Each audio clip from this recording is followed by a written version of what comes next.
सिद्धि की शादी के बाद वो ससुराल चली जाती है। पीछे रह जाती है भाभी रानी। सिद्धि के ससुराल जाते ही भाभी कहती है, अरे वाह जी वाह, सारे कपड़े मेरे। हाय रे पैंट, अरे वाह वाह, मजा आ जाएगा। अरे ये सिद्धि की अलमारी के सामने खड़े होकर क्या बड़बड़ा रही है? जा जाकर देख मेहमानों को विदाई की मिठाई मिली कि नहीं। अब हाँ माँ जी, क्यों नहीं, लेकिन पहले कपड़े तो बदल लूं। अब रानी आ जाती है सिद्धि के उन कपड़ों में जो वो ससुराल जाने से पहले घर छोड़ जाती है। अरे रानी, कुछ दिन रुक जाती।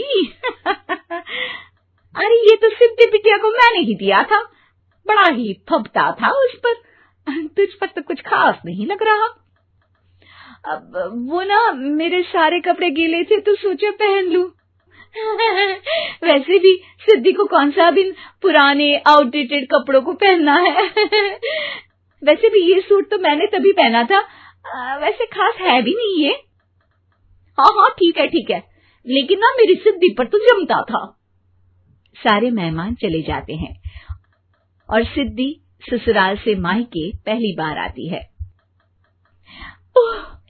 अपना घर, अपना कमरा, अपनी अलमारी। ये बोलकर जैसे ही सिद्धि अलमारी खोलती है तो सामने उसके कपड़ों की जगह कुछ और ही रखा होता है। माँ, ओ माँ, जरा कमरे में तो आना। सास और रानी वहां पहुंच जाते हैं। रानी ने पहनी होती है सिद्धि की जींस और टी शर्ट। अरे भाभी, ये क्या? ये तो मेरी बड़ी ही महंगी टी शर्ट है, इसे आपने घर में क्यों पहनी है? अरे बहुत मिलती है दीदी ये चौक की मार्केट में, 150 में। ओ भाभी प्लीज, ये एरोपोस्टल है, 2000 की एक टी शर्ट।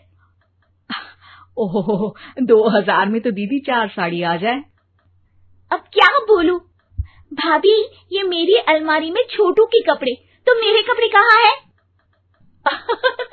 मेरी अलमारी में? अब दीदी आपको कौन से पुराने कपड़े पहनने थे? माना भाभी, लेकिन मैं जब घर आती तो यही सब पहनती ना। अरे तुम तो बड़ी कंजूस हो दीदी। खैर, वक्त आता है जब सिद्धि ससुराल के लिए रवाना हो रही होती है। अरे रानी, अंदर से सिद्धि का गिफ्ट ले आ, लड़की पहली बार ससुराल से मायके आई है। रानी अंदर जाती है और एक सिंपल सी साड़ी लेकर बाहर आ जाती है। ये लीजिए माँ जी। सास बेटी को गिफ्ट देकर ससुराल भेजती है। अगले दिन रानी एक सुंदर सी साड़ी पहनकर सामने आती है।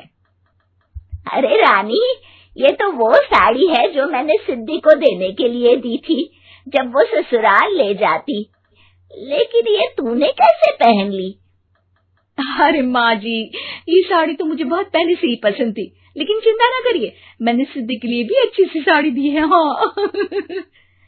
तभी सिद्धि का फोन आता है। क्या माँ, कुछ अच्छा तो दिया होता ससुराल ले जाने के लिए।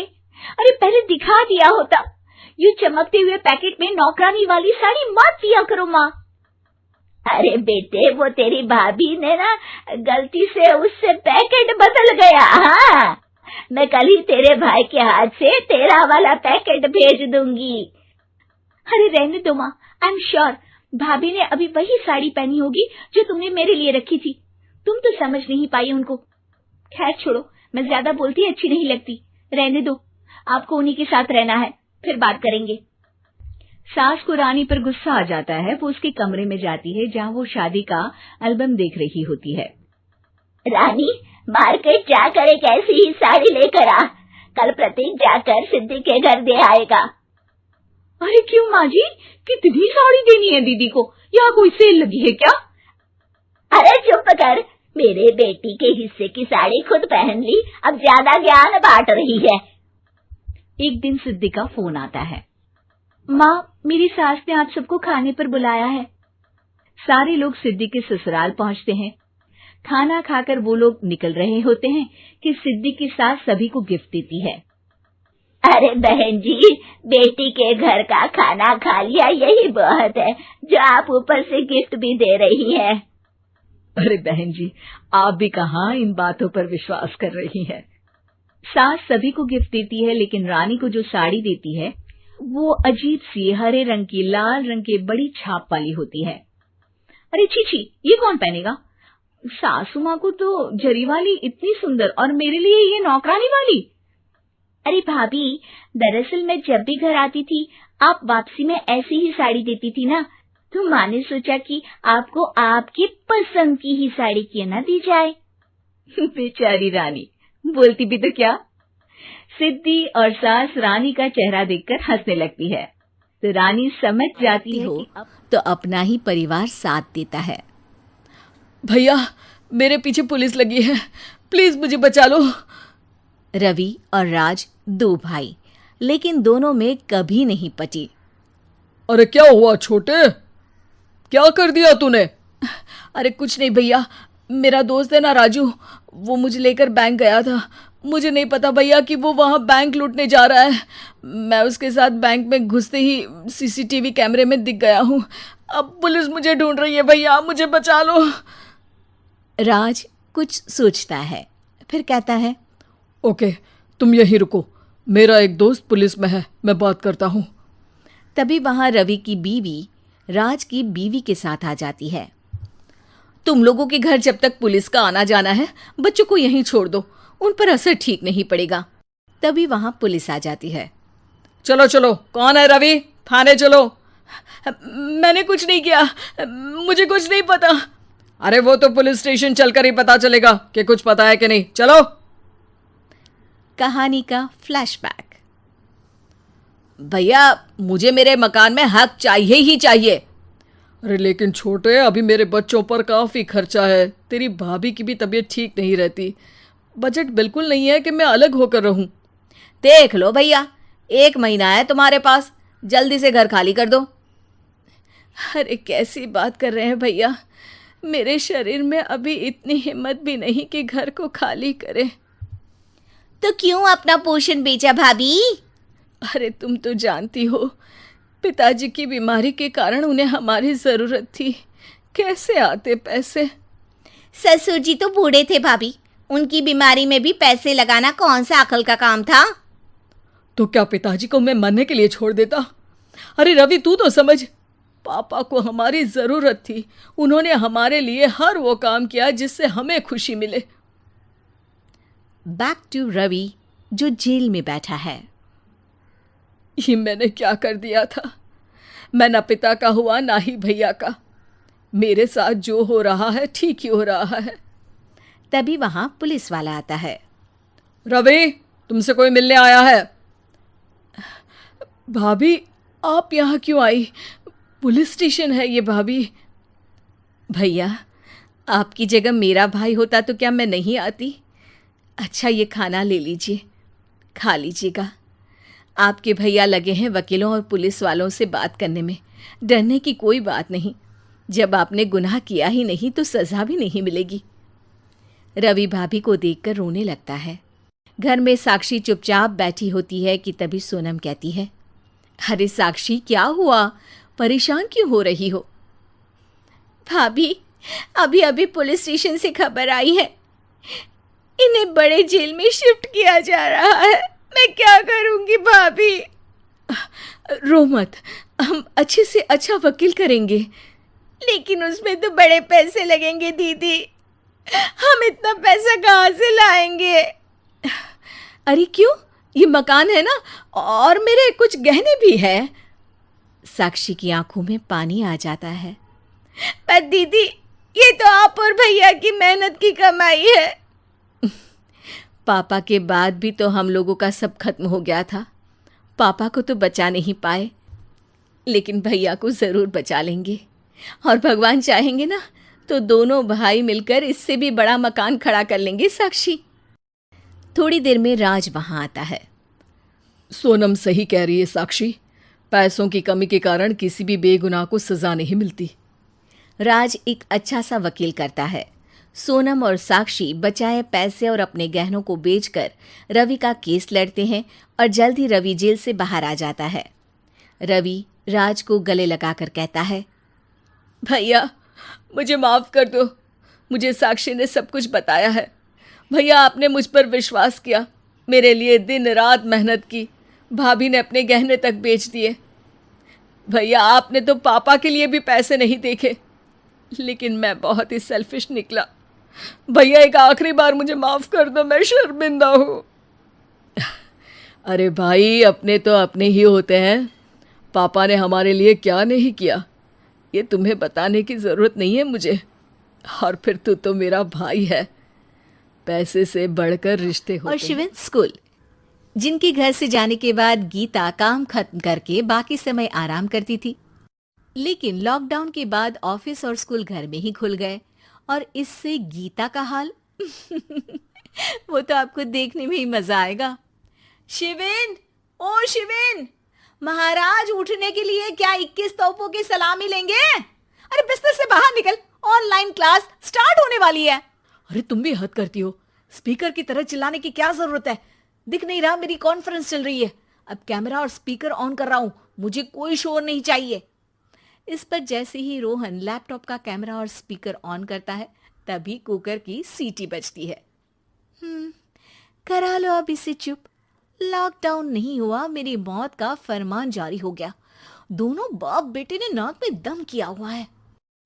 ऐसा बोलकर गीता वहां से शिविन के कमरे में पहुंच जाती है, जहां शिविन अभी भी सो रहा होता है। ओ आलसी, अब अगर 5 मिनट में नहीं उठाना तो आज तेरा गेम और यूट्यूब कैंसिल। माँ की बात सुनकर शिविन बिना 1 मिनट गंवाए उठ खड़ा होता है। उठ गया, अभी नहाकर भी आता हूँ।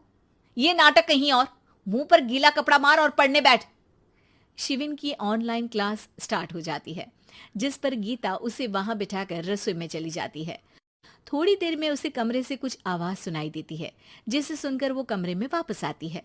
हाय राम, तुझे क्लास अटेंड करने के लिए बोला था, कैमरा ऑफ करके बिस्तर पर नाचने के लिए नहीं बोला था। मम्मी मुझे कुछ समझ नहीं आ रहा, आप बाद में पढ़ा देना ना, वैसे भी अटेंडेंस तो लगी गई है।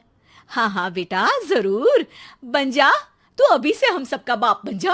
अरे नहीं मतलब कहाँ से लाते हो इतना दिमाग, और पढ़ाई करते हुए ये चला कहाँ जाता है? नाइस क्वेश्चन, दिमाग से पूछकर बता दूंगा। शिविन की बातों से परेशान होकर गीता उसे मारने के लिए जैसे ही आगे बढ़ती है, तभी वो कमरे से बाहर भाग जाता है।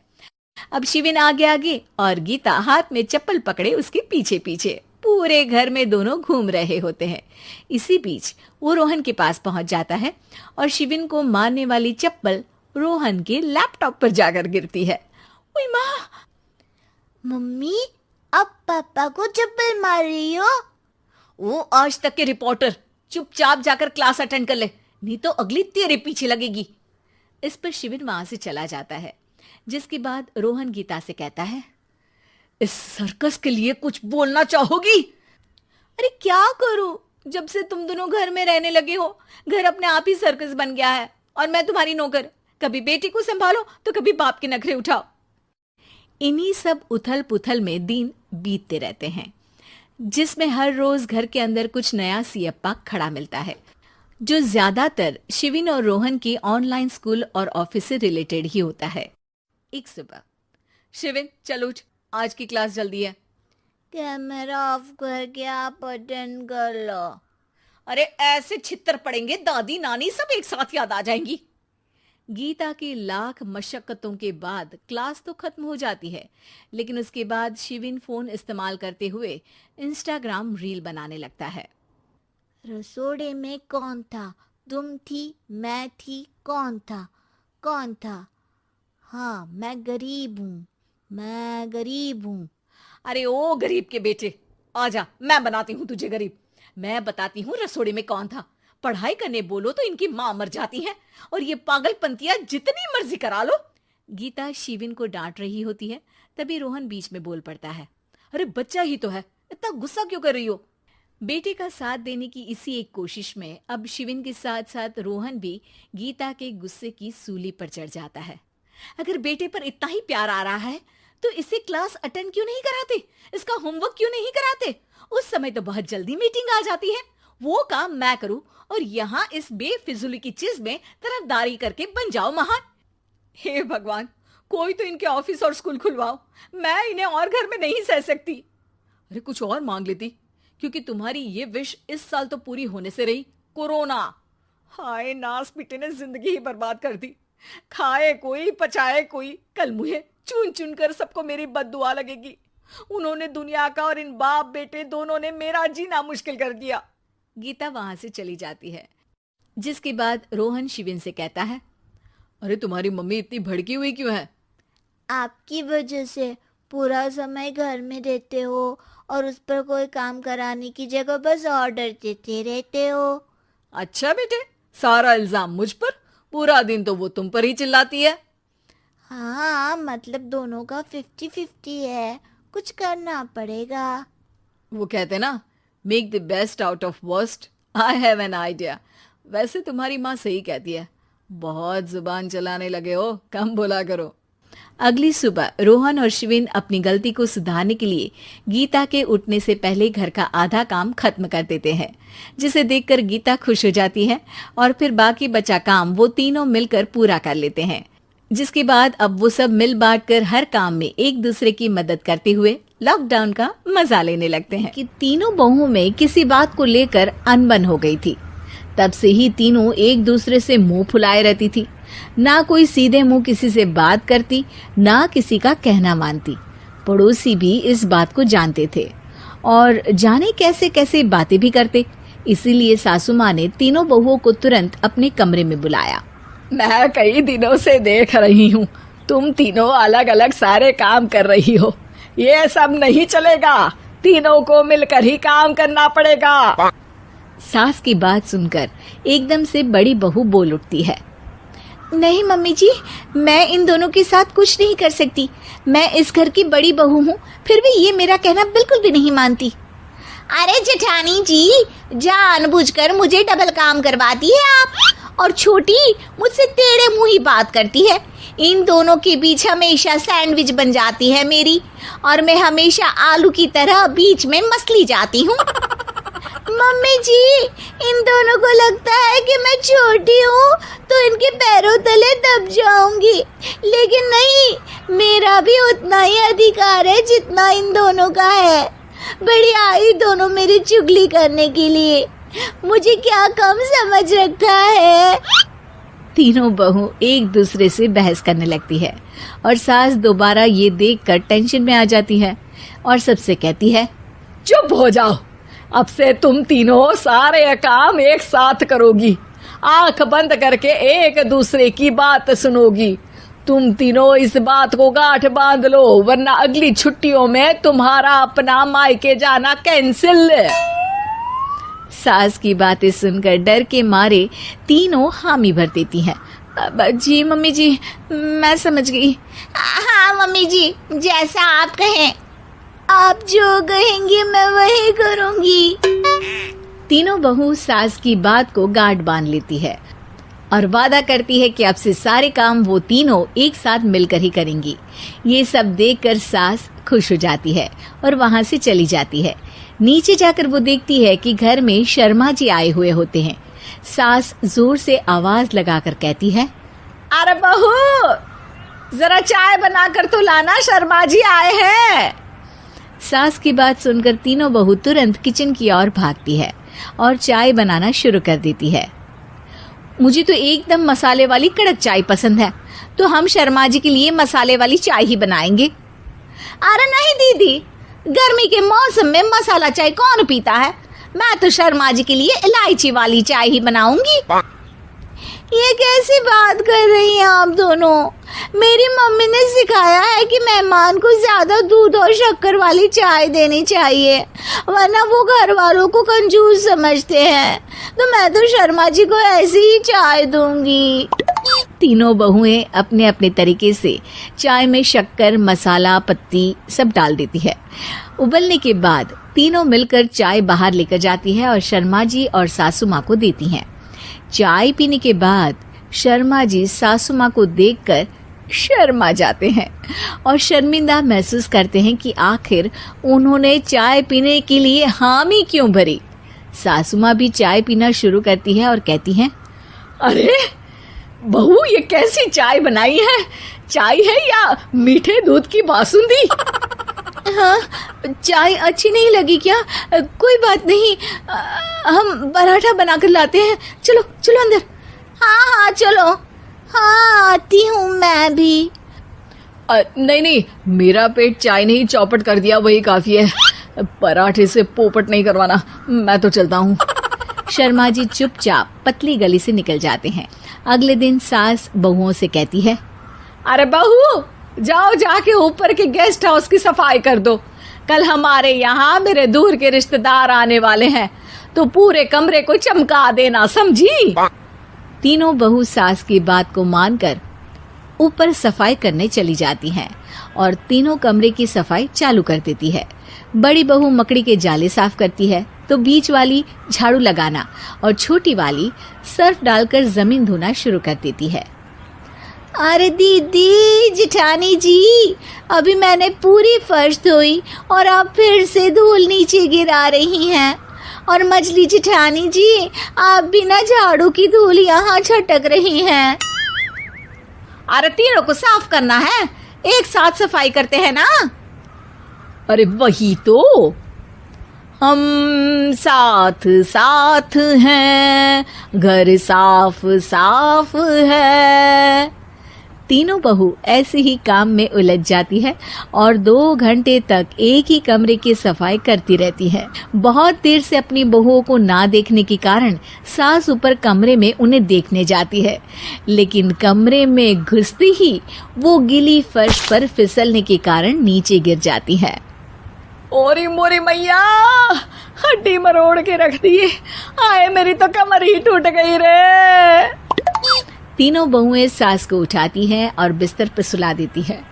अरे मेरे हाथ पैर दर्द कर रहे हैं, दबा दो, आराम मिलेगा। हाँ जी माँ जी। अरे जी माँ जी, जी माँ जी। और तीनों बहुएं एक साथ सास के हाथ को दबाना शुरू कर देती हैं। माँ की तो चीख ही निकल जाती है और नतीजा ये होता है कि सास के बचे हुए शरीर में भी दर्द उठ जाता है। हाय राम, ये क्या कर दिया तुम तीनों ने। अरे मेरी तो किस्मत ही फूटी है कि तुम जैसी बहुएं मुझे मिली। हे भगवान, पूरे शरीर में दर्द बढ़ गया है, अब तो पता नहीं कि चल भी पाऊंगी या नहीं। माफ करो, मुझे गलती हो गई मुझसे कि तुम तीनों को एक साथ काम करने के लिए बोला। सोचा था तीनों मिलके अच्छे से काम करेगी, लेकिन बड़े बुजुर्ग सही कहते थे कि 3 तिगाड़ा काम बिगाड़ा। तुम लोगों ने ये बात ना आज साबित करके दिखा दी। तुम तीनों को तो समझाना यानी मानो भैंस के आगे बीन बजाना है। तुम्हें अकेले अकेले काम करना है ना, तो अब से तुम अकेले ही अपना अपना काम करो। तीनों बहुएं वहां से जाने लगती है। अरे कहाँ जा रही हो? आप ही ने तो कहा कि अपना अपना काम करो, तो मुझे मुल्तानी मिट्टी लगानी है। अरे मुझे भी तो नेल पॉलिश लगानी है, मुझे ना मेहंदी लगानी है। सास अपना सर पीट लेती है और कहती है, अरे मुझे भी लगाना है कुछ। क्या माँ जी? क्या माँ जी? क्या माँ जी? तुम्हारे घर वालों को फोन तुम्हारी हरकतें बताने के लिए।